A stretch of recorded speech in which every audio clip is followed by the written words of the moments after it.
आपको ले चलते हैं फोर्स वन संस्था के एक अन्य सदस्य, जिन्होंने लॉकडाउन के अंतर्गत काफ़ी कुछ कार्य किए हैं, समाज सेवा की है। तो जानते हैं उनके विचार, लॉकडाउन के अंतर्गत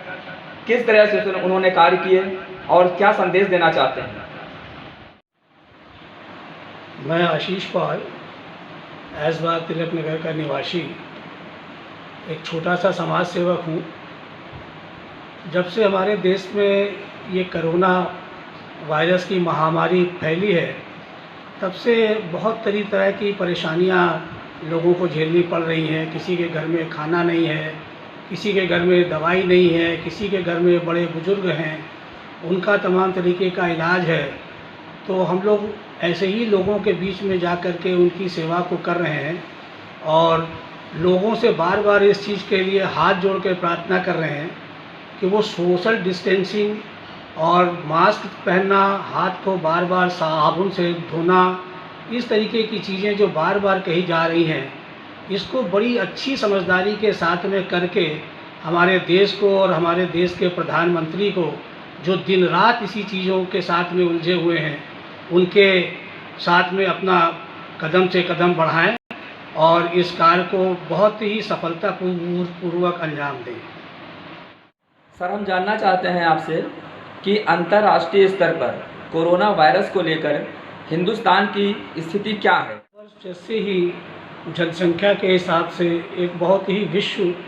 में शायद दूसरा स्थान है। हमारे विश्व में चाइना, अमेरिका, ईरान, इटली, इन सब देशों में देखिए जो कि भारत से बहुत ही आगे है हर चीज़ में, वहाँ इन लोगों ने बहुत सी चीज़ों को उस तरीके से नहीं लिया जैसे कि अपने भारतवर्ष में लिया गया है, जिसके चलते आज हम इस महामारी को शायद रोक लें और हम इस महामारी से जीत पाएँ।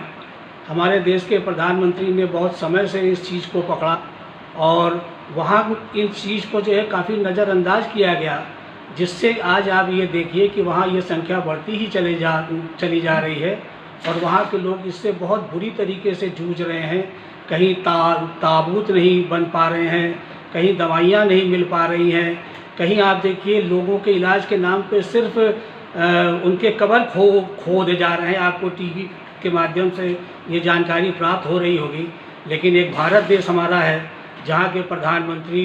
लोगों को घंटी बजाने के लिए कह रहे हैं, दिया जलाने के लिए कह रहे हैं, जो हमारी ये पुरानी धर्म की संस्कृतियाँ हैं, उस हिसाब से हम इस कोरोना वायरस को भगाने में लगे हैं और शायद इस माध्यम से हमको